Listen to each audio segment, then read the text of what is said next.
Hello साथियों, नमस्कार। कैसे हैं आप सब? आशा करता हूं कि आप सब बहुत अच्छे होंगे। मैथमेटिक्स मेमोरी पर आप सभी का एक बार फिर से स्वागत है। जी हाँ, एक नए सेशन के साथ इस मैथमेटिक्स मेमोरी के यूट्यूब चैनल पर मैं आप सबका एक बार फिर से स्वागत करता हूं। तो आइए आज शुरू करते हैं मैथमेटिक्स के कुछ उन मुद्दों पर, उन प्रश्नों पर जो कि कहीं ना कहीं आपको परीक्षा में कठिनाइयों का सामना कराते हैं और कहीं ना कहीं आपको कन्फ्यूज रखते हैं। तो शुरुआत करते हैं आज के अपने सेशन की और लाते हैं आज का अपना पहला प्रश्न। यदि a प्लस बी बराबर 6, a माइनस बी बराबर 2 हो तो 2 in bracket A square plus B square का मान बताना है आपको। तो पहले हम इसको लिख लेते हैं a plus B is equal to 6 and a minus B is equal to 2। ठीक है, हमें पूछा जा रहा है कि A square plus B square का 2 गुना कितना होगा। ठीक है, ये हमसे पूछा जा रहा है। तो अगर हमें ए की वैल्यू पता हो और बी की वैल्यू पता हो, हम रख के अपने आंसर को आसानी से प्राप्त कर सकते हैं। तो जो क्वेश्चन में दिए गए हैं मैटर, उनको हम उन्हीं की सहायता से इसे निकालेंगे। इसे मानते हैं समीकरण पहला और इसे मानते हैं समीकरण दूसरा। दोनों को हम क्या करेंगे, आपस में सब्सट्रैक्ट करेंगे, आपस में घटाएंगे। तो घटाने आपको पता है कि जो चिन्ह हैं वो आपस में जो है चेंज हो जाते हैं, बदल जाते हैं।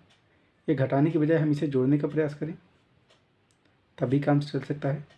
प्लस बी का और माइनस बी आपस में कट जाएंगे, ए और ए 2a हो जाएगा और ये दोनों आपस में जुड़ के 8 हो जाएगा। ए बराबर आपको 4 प्राप्त होगा। इसी प्रकार बी की वैल्यू जब हम समीकरण 1 में रखेंगे तो a plus B is equal to 6।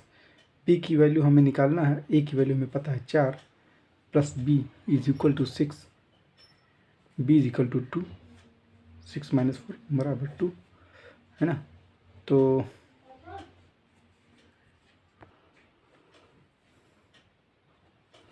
To और ए की जगह हम रखेंगे 4, 4 का स्क्वायर, प्लस बी की जगह 2, 2 का स्क्वायर, 4 चौके 16 और 2 दूनी 4, 16 4 20, यानी कि 20 गुणे 2 बराबर 40। यानी हमारा जो आंसर है वो 40 हो जाएगा। Option number B is the right answer.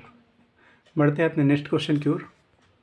दूसरा प्रश्न हमारा, यदि 154 मीटर लंबी रस्सी को 9:5 के अनुपात में विभाजित किया जाए तो छोटे टुकड़े की लंबाई मीटर में ज्ञात करना है हमें। ठीक है, तो आपकी कुछ रस्सी दी गई है ना। इसका 154 मीटर्स की लंबाई है। इसको बांटा गया है 9:5 के अनुपात में। ठीक है, इस क्वेश्चन को हल करें इसके पहले हम ये देख लेते हैं कि रस्सी है, इसको हम लोग किसी भी अनुपात में बांटेंगे उसकी लंबाई तो खैर परफेक्ट रहने वाली है। जैसे मान लें हम इसके 2 टुकड़े करते हैं, यानी 1:1, 1:1। अगर हम इसके करते हैं 4:3, यानी कि 4 और 3। इसी तरह हम इसके 8:5, 9:5, कितने भी अलग अलग टुकड़े इसके किए जा सकते हैं, लेकिन इसकी लंबाई अपरिवर्तित, यानी इन्हीं लंबाइयों में 154 मीटर में ही हमें जो कुछ करना है वो करना है। हम चाहें तो इसे आधा आधा बांट सकते हैं, हम चाहें तो इसे 1:3 कर सकते हैं, मतलब एक हिस्सा और 3 हिस्से में कर सकते हैं, है ना। तो इसमें क्या होगा, अगर हमने इसको 1/1 बांटा तो आधा हिस्सा इधर रह जाएगा और आधा हिस्सा इधर रह जाएगा। इसी प्रकार अगर हम इसे 1:3 बांटेंगे तो एक हिस्सा और इधर रह जाएगा और 3 हिस्से, यानी कि इसी के बराबर के 3 हिस्से इधर रह जाएंगे। आई थिंक आपको बात समझ में आ गई होगी। यानी कि टोटल इस रस्सी के, अगर इस एग्जाम्पल से हम देखें तो 4 टुकड़े करने हैं हमें, और 4 टुकड़े में मान लीजिए छोटा सा हम देखते हैं, इधर 4 टुकड़े करने हैं और ये हुआ 2 और 2 4। ठीक है, अब इसे बांटना है हमें 4 टुकड़ों में, 1:3 में बांटना है। तो हम एक इस हिस्से को ले लेंगे और 3 हिस्से ये ले लेंगे अलग। ये हो गया 1:3, 1:3। ठीक इसी प्रकार हमें करना है क्वेश्चन में कि 154 मीटर लंबी रस्सी हमारी ये रस्सी की कीमत रस्सी की लंबाई 154 मीटर है, ठीक है। और इस रस्सी को हमें 9:5 के अनुपात में बांटना है। तो हम इस अनुपात में बांटने के पहले हम टोटल जो अनुपात का योग है उस योग के बराबर को उस योग के बराबर में रस्सी के टुकड़े करेंगे। तो इनका योग कितना है, 9 और 5 14। यानी अगर हम रस्सी के 14 टुकड़े कर लें, बात आपको समझ में आ रही होगी कि यदि हम लोग रस्सी के 14 टुकड़े कर लें और उन 14 टुकड़ों में, इस रस्सी के 14 टुकड़ों में से अगर हम 9 टुकड़े ले लें, ठीक है, अलग, और 5 टुकड़े अलग कर लें, तो हमें जो अनुपात है वो प्राप्त हो जाएगा। लेकिन प्रश्न में हमें ये कह रहा है कि छोटे टुकड़े की लंबाई, यानी कि हमें ये जो 5 है इसकी लंबाई ज्ञात कर लेना है। तो रस्सी को पहले 14 टुकड़ों में विभाजित करते हैं। 154/14, 14 × 9 14, 14 × 9 14, 14 × 9 14, यानी कि एक टुकड़े की वैल्यू हमें 11 प्राप्त हुई। 14 टुकड़ों में हमने एक रस्सी के टुकड़े को 14 टुकड़ों में विभाजित किया, और उन 14 टुकड़ों में एक टुकड़े के, जो कि टुकड़ों की जो लंबाई है सबकी समान रहने वाली है, लेकिन एक टुकड़े की लंबाई, मतलब या यूँ कहें कि इकाई टुकड़े की लंबाई, प्रत्येक टुकड़े की लंबाई ये भी कह सकते हैं, वो होगी हमारी 11 मीटर। हमें पूछ रहा है छोटे टुकड़े, यानी कि 5 का मान पूछ रहा है। तो 5 को हम क्या करेंगे, 11 इकाई टुकड़े से मल्टीप्लाई कर देंगे और 55 मीटर हमारा आंसर आ जाएगा। आई होप आप सबको समझ में आ गया होगा। करना क्या है, जो भी लंबाई दी गई है उसके उस लंबाई को अनुपातिक योग में तोड़ लेना है, यानी कि जिस अनुपात में हमें उस रस्सी को जिस अनुपात में बांटना हो उसके योग से हमें उस रस्सी को विभाजित करके एक टुकड़े की वैल्यू प्राप्त करनी होगी, और उस वैल्यू से हम जो चाहें आंसर प्राप्त कर सकते हैं। बड़े टुकड़े का भी और छोटे टुकड़ों के भी मान हम लोग ज्ञात कर सकते हैं। छोटे टुकड़ों की जो लंबाई हमारी आई वो 55 मीटर आई, यानी ऑप्शन नंबर भी हमारा राइट आंसर हो जाएगा। ठीक है, तो बढ़ते हैं अपने नेक्स्ट क्वेश्चन की ओर। तीसरा क्वेश्चन है कि चीनी की कीमत में 25% वृद्धि हो जाए तो एक गृहस्थ को चीनी की खपत में कितने प्रतिशत की कमी करनी पड़ेगी ताकि उसका चीनी का खर्च ना बढ़े। यानी एक गृहस्थ है जिसने कुछ चीनी खरीदती होगी, मान लीजिए एक्स, एक एग्जांपल मैं आपको समझा रहा हूँ, एक्स की चीनी कुछ रुपए में वाई रुपए मान लीजिए खरीदती होगी, तो अब इसकी जो वैल्यू है वो बढ़ के जेड रुपए हो गई। ठीक है, तो अब ये कहा जा रहा है कि इसकी जो कीमत है, इसका जो खपत है वो कितना कम किया जाए कि वो वैल्यू जेड के बराबर आ जाए, है ना। अब चूँकि रुपए बढ़ चुके हैं तो उसकी जो क्वांटिटी है, खर्च करने की जो क्वांटिटी है उसी को हम लोग खर्च कम करेंगे, तभी वो वैल्यू पहले की बराबर आएगी। यानी उतने ही रुपए में हमें काम चलाना पड़ेगा चीनी की खपत को कम करके। तो खैर ये तो था समझाने के लिए। अब यहाँ पर चीनी की कीमत दी गई है, मतलब चीनी का ना तो मूल्य दिया गया है ना तो कीमत, चीनी का वेट दिया गया है। तो हमें वेट से कोई यहाँ पर लेना देना है नहीं, तो हम कीमत में ही यहाँ पर खेलने वाले हैं। तो चीनी की कीमत जो कि नहीं दी गई है, तो सिंपल सा हम मान लेंगे कि चीनी की कीमत 100% पहले थी, ठीक है, या 100 रुपये मान लेते हैं, 100 रुपये थी। अब क्वांटिटी क्या थी उस पर हम नहीं जाएंगे, इसमें 25% की वृद्धि कर दी गई। अब 100 मानने का ये भी एक आसान तरीका ये है कि 100 मानने पर हम उसमें परसेंटेज में कुछ भी कीमत लगा सकते हैं, मतलब आसानी से हम उसका परसेंटेज कुछ भी निकाल सकते हैं। मान लीजिए हम 300 लेते तो उसका 25% निकालते, टाइम हो जाता, दिमाग भी आपका उतना खर्च होता। तो इससे अच्छा है कि हम कुछ ऐसी चीज़ों को लें, कुछ ऐसी सरल चीज़ों को लें जो हमें सॉल्व करने में आसानी हो। तो 25% हम कीमत बढ़ाएंगे तो ये हो जाएगा 125। ठीक है, अब कीमत 125, अब हमें कीमत पर ही खेलना है, वेट क्योंकि हमें दिया नहीं गया है, कीमत हमने मान रखा है 125। कीमत में कितने कीमत की हम चीनी को कम खर्च करें, यानी कि अब जो कमी करना है हमें वो 125 में करना है, कितना कम कर दें ताकि वो हमारी पूर्व कीमत यानी 100 रुपये के बराबर आ जाए। ठीक है, तो हम अब अगर अंकीय रूप से देखें तो 25 की, अगर हम 25 यूनिट की कमी कर दें, 25 यूनिट की कमी कर दें चीनी की खपत में, तो हमें पूर्व का जो मान है वो प्राप्त हो सकता है। तो 25 की हमने कमी करी, लेकिन किसमें, अब हमारी जो वैल्यू है ये 125 है ना कि 100, तो हम जो भी करेंगे 125 से करेंगे तो 25/125 मल्टीप्लाइड बाई 100, ठीक है। 25 से काटते हैं, 25 पंचे 125, 5 दूनी 10, 20, यानी कि चीनी में हम लोग 20% की कमी कर दें, तभी हमें वो पुराने रेट पर चीनी, यानी कि हमारे खर्चे में कोई भी दिक्कत नहीं आने वाली। तो 25 नहीं 20% हमारा ऑप्शन सही हो जाएगा, बी नंबर हमारा सही हो जाएगा। बढ़ते हैं नेक्स्ट क्वेश्चन की ओर। तो चौथा क्वेश्चन आप कुछ इस तरह का देख रहे होंगे, और रूट में कुछ संख्याओं को दी, इनको हल करना है आपको। तो ऐसे प्रश्न को हल करने के लिए हम सबसे अंदर वाले रूट को पहले हल करते हैं। पहले तो पूरा क्वेश्चन हम नोट करेंगे। -√3 प्लस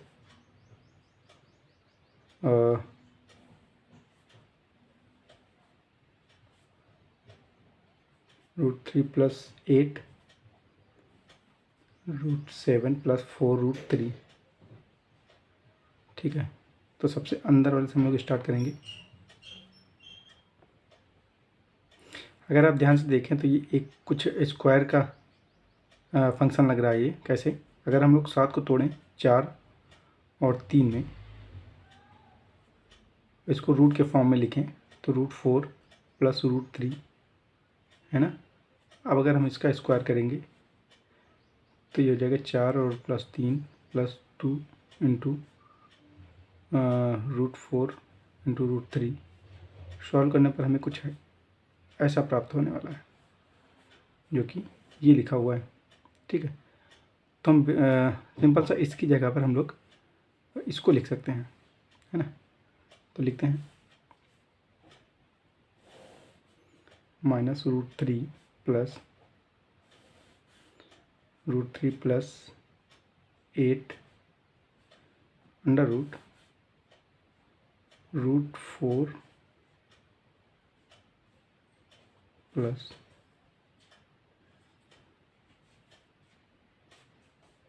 √3 का होल स्क्वायर, है ना। स्क्वायर से रूट ये आप अपने आप दोनों एक दूसरे को काट देंगे। -√3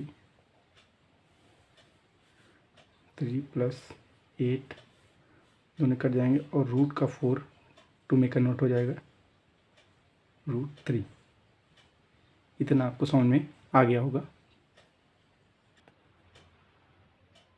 अब यहाँ 8 का मल्टीप्लाई दोनों से करेंगे तो √-3 plus √3 plus 16 plus √3, sorry 8√3 -√3 plus 19 plus, अब इसको हम लोग लिख सकते हैं 2 × 4 √3, ठीक है। तो अगर हम इस 19 को पहले की ही तरह 16 और 3 में बांटें, 16 प्लस 3 में, ठीक है, और इन दोनों का रूट फॉर्म लिखें, यानी कि 4 और √3, है ना। इसको स्क्वायर करके अगर हम लोग हल करेंगे तो कुछ इतना ही मिलने वाला है हमें। तो सिंपल से इसकी जगह हम लोग लिख सकते हैं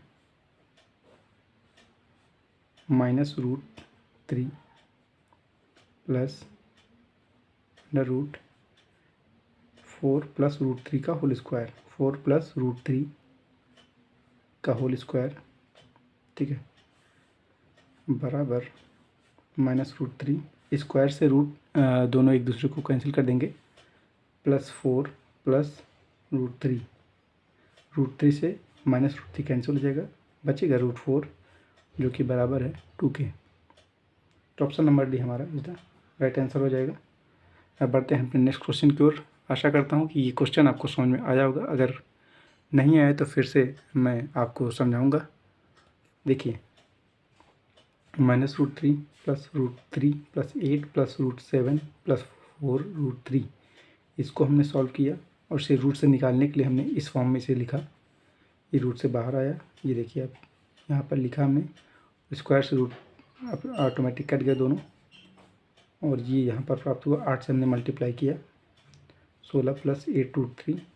8 को हमने 2 × 4 के फॉर्म में लिखा, और इसको हमने हल किया, इस रूप में बनाया ताकि हम इसे रूट से बाहर कर सकें। रूट से बाहर किया हमने, -√3 + 4 + √3। √3 से -√3 हमने कैंसिल किया, √4 आया, जो कि जिसका कि रूट फॉर्म होता है 2। ठीक है, तो हमारा ऑप्शन नंबर डी सही हो जाएगा, 2 हमारा आंसर हो जाएगा। चलिए देखते हैं अपना नेक्स्ट क्वेश्चन। 5वां क्वेश्चन हमारा भिन्न का क्वेश्चन है, फ्रैक्शंस का क्वेश्चन है, और इसे हम लोग कहते हैं, क्या कहते हैं, लंगड़ी भिन्न। सामान्यतः हम लोग लंगड़ी भिन्न कहते हैं इसको। ठीक है, इसको सॉल्व करने के लिए हमें नीचे से ट्राई करना चाहिए, नीचे से शुरुआत करना चाहिए और ऊपर की ओर बढ़ना चाहिए। तो पहले हम लोग क्वेश्चन को नोट करेंगे। 1/3 - 1/2 - 1/7। पहले हम इसको सॉल्व करेंगे। 1/3 - 1/7 दूनी 14 -1 और ये 7। 1/3 माइनस, अब ये 7 हर में है, ये ऊपर अंश के साथ चला जाएगा और अंश से मल्टीप्लाई हो जाएगा। 14 में से 1 जाएगा, 13 बचेगा। हम लोग इसे सॉल्व करते हैं, और तो 1/3 माइनस 7/13। 13 का मल्टीप्लाई करेंगे हम लोग 3 के साथ। 13 × 3 -7/13। 13 हर में है, ये भी ऊपर अंश के साथ मल्टीप्लाई में हो जाएगा। 13/39, इन दोनों का मल्टीप्लाई 39 आएगा, -7। 13 दोनों को आपस में सब्सट्रैक्ट करेंगे, 32 आएगा। यानी 13/32 हमारा आंसर हो जाएगा। ऑप्शन नंबर ए हमारा राइट आंसर हो जाएगा। तो ये था आज का और हमारा और आपका सेशन आपको कैसा लगा बिल्कुल हमें कमेंट सेक्शन में बताएं। कोई क्वेश्चन अगर आपको ना समझ में आया हो तो आप कमेंट सेक्शन में बिल्कुल हमें बता सकते हैं, और यदि आपको वीडियो अच्छी लगी हो तो आप वीडियो को लाइक कर सकते हैं। चैनल को अभी तक आपने सब्सक्राइब नहीं किया है तो चैनल को सब्सक्राइब कर लें और बेल आइकन को प्रेस कर लें, ताकि आगे आने वाली सभी वीडियोस आपसे मिस ना हो और टाइम पर आपके पास पहुंच सकें। मिलते हैं अपने नेक्स्ट सेशन में, तब तक के लिए नमस्कार।